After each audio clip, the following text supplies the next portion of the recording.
2-3% का भी अगर ये कट होता है बिज़नेस कम्युनिटी को के 5-6% की इस वक्त कमी की तजवीज़ उनकी तरफ से सामने आई थी, अगर ये 2-3% भी कमी वाक़ई हो जाती है तो मज़ीद कितना बूम आ सकता है मार्केट में? देखिए, मार्केट के अंदर कोई भी कट होता है वो पॉजिटिव लिया जाएगा उसको, बट सर्टेनली जो बिजनेस कम्युनिटी है उसकी तरफ से 500 बेसिस पॉइंट तक तजवीज़ दी गई है गवर्नमेंट को। उसके अंदर गवर्नमेंट की एबिलिटी देखनी पड़ेगी इस मामले में।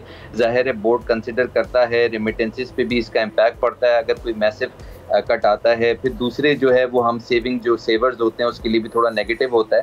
तो वी अंडरस्टैंड कि ये काफ़ी ज़्यादा डिफिकल्ट डिसीजंस होते हैं। फिर IMF प्रोग्राम में भी हम हैं, तो आई थिंक ये जो शिफ्ट है गवर्नमेंट की रिडक्शन की, आई थिंक ये कैरी होनी चाहिए। इस वक्त हम देख रहे हैं कि जो ट्रेजरी बॉन्ड्स हैं वो तकरीबन 12% तक ट्रेड कर रहे हैं 3 मंथ के। तो आइडियली जो है डिस्काउंट रेट 15% है, तो 300 बेसिस पॉइंट तो अपेरेंटली नज़र आ रहा है। गवर्नमेंट ने वैसे भी अच्छी एफर्ट की है कि जो मार्केट के जो रेट्स हैं वो काफ़ी ज़्यादा कम है डिस्काउंट रेट से। तो आई थिंक कि उससे जनरली जो है वो इन्वेस्टर को, कस्टमर को बेनिफिट हो रहा है।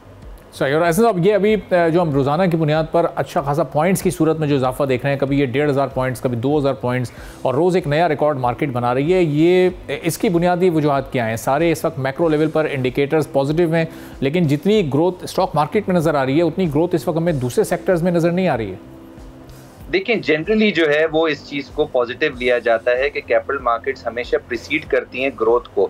तो आई थिंक कि 3% जो ग्रोथ रिवाइज की ADB ने रिसेंटली, ये चीज़ इंडिकेट कर रही है कि आगे ग्रोथ आनी है, तो मार्केट जो है उसको पहले स्पेकुलेट करती है। इसी वक्त मार्केट के अंदर स्पेकुलेशन है कि आगे पॉलिसी रेट जो है इवन सिंगल डिजिट के अंदर भी पॉसिबली आ सकता है, क्योंकि हमने इन्फ्लेशन को 4.9% पे आते हुए देखा है। तो इस स्पेकुलेशन पर कि सिंगल डिजिट पे इंटरेस्ट रेट आएगा होपफुली समडे, आई थिंक कि उस पर जो है इन्वेस्टर काफ़ी ज़्यादा मुस्बत देख रहे हैं। ज़ाहिर है एवरीबडी वांट्स कि इकोनॉमिक ग्रोथ रेट जो है वो इम्प्रूव हो। साथ में हम इकोनॉमिक इंडिकेटर्स भी देख रहे हैं, आगे जो है वो हमारी रेटिंग्स भी होंगी क्रेडिट रेटिंग एजेंसी से। तो आई थिंक कि उस पर भी फाइनेंस मिनिस्ट्री काफ़ी ज़्यादा मुस्बत एफर्ट कर रही है। तो hopefully we are coming out of that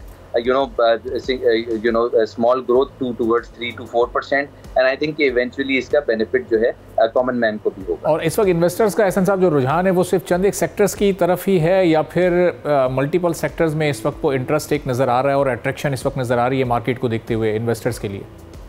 देखिए, जनरली तो अक्रॉस द बोर्ड जो है बाइंग है, और उसकी जो सबसे ज़्यादा इम्पैक्ट पॉजिटिवली लेते हैं। ज़ाहिर है लोन की शरह कम होती है, यानी कि सूद का रेट कम होता है, तो उनको मुस्बत बेनिफिट होता है। साथ में जो बैंकिंग सेक्टर है उसमें हम कुछ प्रेशर देख रहे हैं। उसकी वजह यह है कि इंटरेस्ट रेट कम होते हैं, तो बैंकिंग अर्निंग्स थोड़ी सी नेगेटिव होती हैं। तो आई थिंक कि जो ओवरऑल पर्सपेक्टिव ये है कि जो अक्रॉस द बोर्ड जो है इन्वेस्टर इंटरेस्ट इस वक्त मौजूद है, अर्निंग्स अच्छी होती हैं, कैपिटल मार्केट इंप्रूव होती है, तो सारी कंपनीज को या सारे सेक्टर्स को बेनिफिट होता है। और ये चूँकि अभी कैलेंडर ईयर अपने एंड की तरफ जा रहा है, और एक परसेप्शन है कि दिसंबर के जो लास्ट एक हफ़्ता या 10 दिन होते हैं वो बड़े मुश्किल होते हैं स्टॉक मार्केट के लिए, तो ये कोई ऐसा डाउनफॉल या कोई बड़ी करेक्शन अभी एक्सपेक्टेड है आने वाले दिनों में?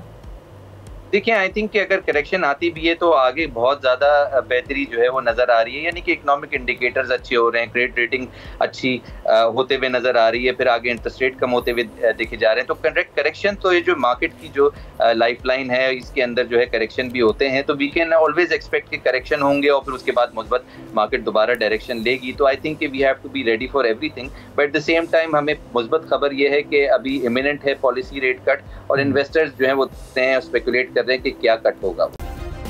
सब्सक्राइब करें और बेल दबाएं ताकि कोई खबर रह न जाए।